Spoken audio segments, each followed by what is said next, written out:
ምን ሆነሽ ነው ይሄን ያልመጣልክሽው? ምን አገባ? ያገባሃል?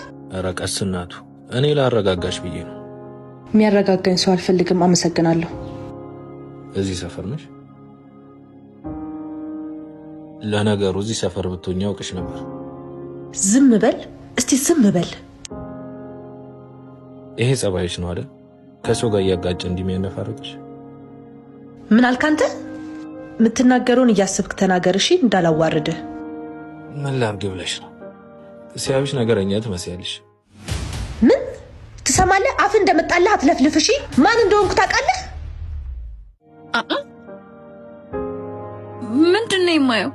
ሁለታችሁ ትተዋወቃላችሁ? የትም አንተዋወቅም። ይሄንን የትም ላቀው አልችልም።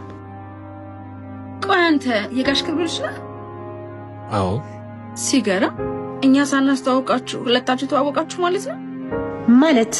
ማለትማ የሱ ቤተሰቦች እኮ ናቸው ለአንቺ ሽምግልና የሚልኩት። ይገርማል። ሲያገዳጥም እንዲህ ነው።